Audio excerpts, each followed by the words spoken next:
memutuskan untuk menggoda anak cucu Adam, disitulah dia kemudian mempunyai sifat baru, yaitu setan. Nah, di antara sifat-sifat itu ada beberapa yang penting untuk kita turunkan. Ada 9 jenis setan. Saya ulangi, ada berapa jenis? 9 jenis setan. Kalau saya sebut setan berarti sifat ya, yang harus diwaspadai untuk memalingkan potensi kebaikan menuju keburukan. Ya, kita mulai beberapa bagiannya. Kita hari ini mungkin tidak akan bahas 9-9-nya karena waktunya tidak memungkinkan. Satu saya ambil yang untuk semua dulu ya. Setan rumah. Saya serius. Namanya Dasim.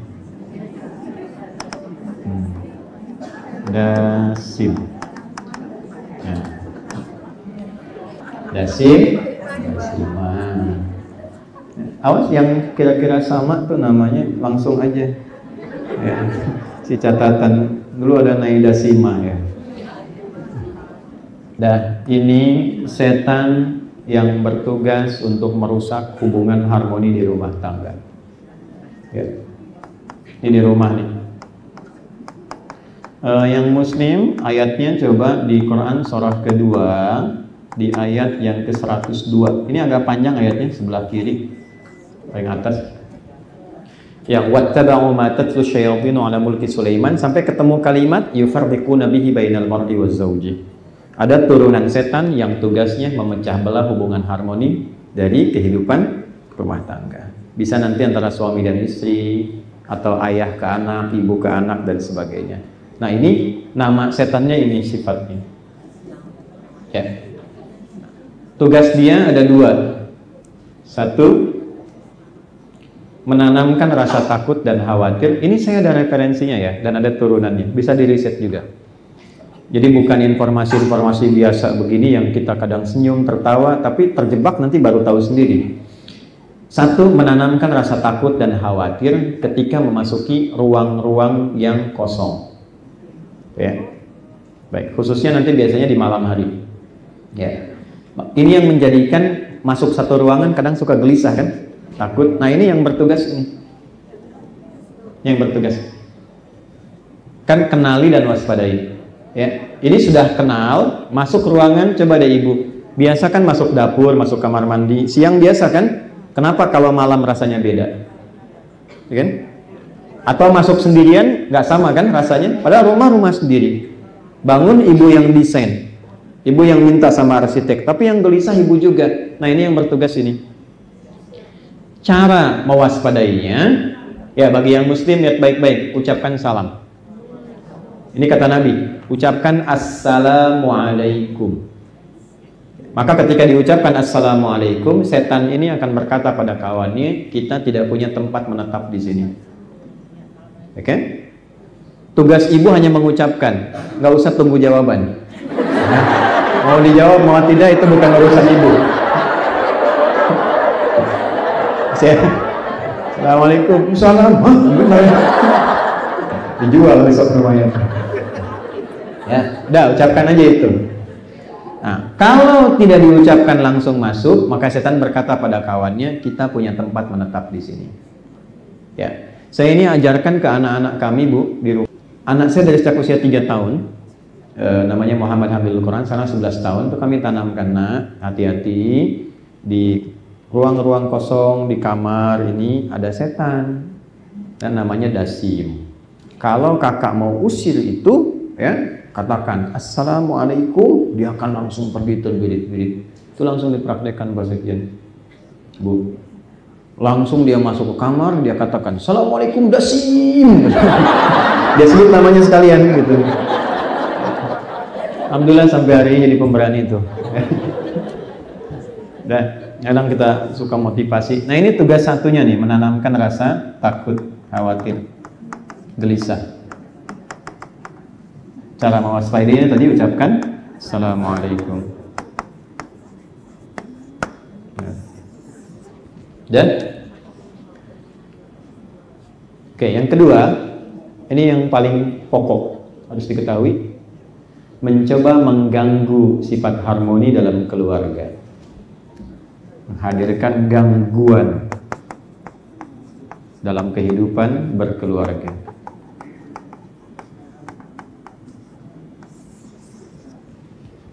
Ya.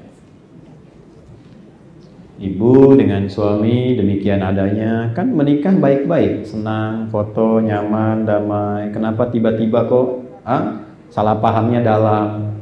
Padahal bisa didudukan, ya. Dalam satu kali duduk bisa bicara, kok bisa, mohon maaf, yang siang jadi malam, malam jadi besoknya lagi, jadi saling cemberut dan sebagainya gitu. Nah ini yang ngambil peran ini, yufarriquna bihi bainal mar'i waz zawji. Karena itu nanti ini ada babnya, Bu.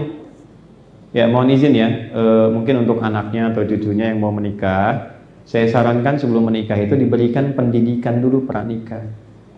Supaya mempelajari kehidupan rumah tangga itu bukan setelah menikah. Nah, saya perhatikan riset, mohon maaf dengan kalimat ini, kami kalau menjadi saksi atau memberikan tausiah pernikahan, saya suka tanya sama penghulu, berapa sekarang tingkat dari statistik pernikahan dan perceraian dalam sehari? Mohon izin ya Bu dengan kalimat ini Pak. Riset saat ini menunjukkan data statistik, setiap ada 1 kali yang menikah di Indonesia, itu di hari yang sama ada 50 yang berpisah.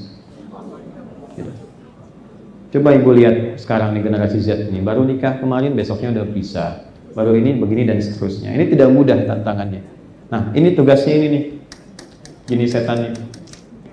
Ya, ada yang rasa kasihnya dia habiskan sebelum menikah. Dalam masa-masa pengenalan, anak muda sekarang bilang pacaran dan sebagainya, habis kasih sayangnya sehingga nggak tersisa saat berumah tangga. Itu salah satunya. Makanya kenapa disebut dengan khitbah dalam bahasa Arab? Ya, pakai kha. Khitbah, ada khutbah, ada khitbah. Kalau khutbah orangnya banyak. Kalau khitbah objeknya satu.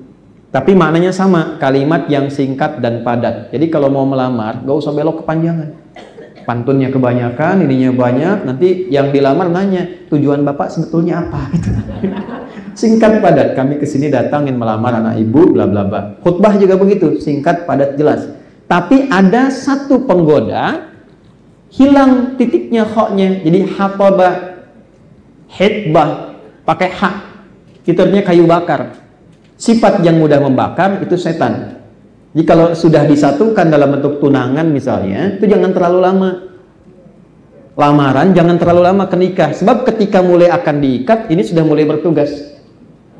Ya, dibikin kasih sayangnya habis, ya, naik beca berdua, seakan beca milik berdua, tukang beca nggak ada, dunia sama, habis semuanya. Ketika sudah habis dikeluarkan sebelum menikah, rasa sayang itu akhirnya menjadi sedikit ketika berumah tangga.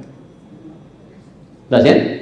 Nah ini saat masuk nanti ke dalam kehidupan rumah tangga, nanti ada ayat-ayat khusus cara mewaspadainya. Itulah yang tadi saya katakan, kenapa nggak ibu turunkan misalnya ayat-ayat khusus menjadi istri, perannya apa, tugasnya apa, kewaspadaannya apa, suami bagaimana, tugas pokoknya apa. Ini Bapak ada jadi suami sampai sekarang, tugas pokoknya berapa coba?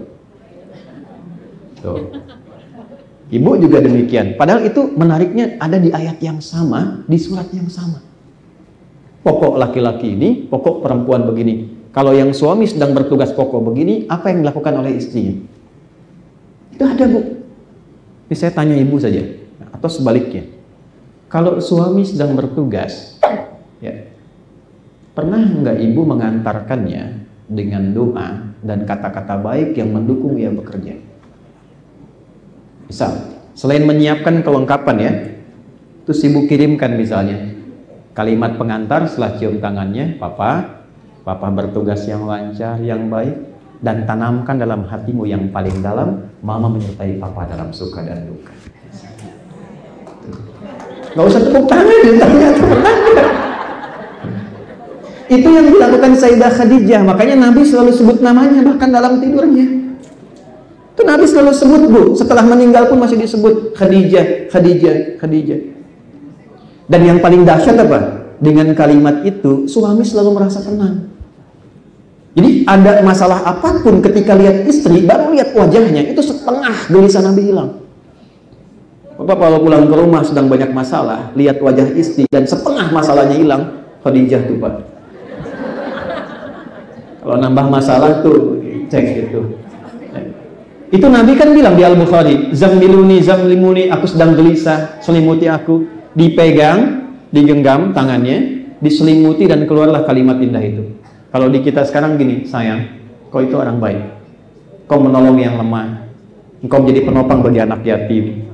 Engkau tidak pernah punya musuh. Tanamkan pada hatimu yang paling dalam, aku selalu menyertaimu dalam suka dan duka. Nah, ini poin. Nah, kalau kita biasakan jaga sunnah. Sunnah itu kan jalan hidup. Jalan hidupnya dijaga seperti itu, memang mudah diungkapkan, tapi kalau dicoba lebih damai. Ya. Nah, ini menjadi langkah mewaspadai bisikan-bisikan yang tidak jelas. Nanti provokasi ini akan hilang dengan sendirinya.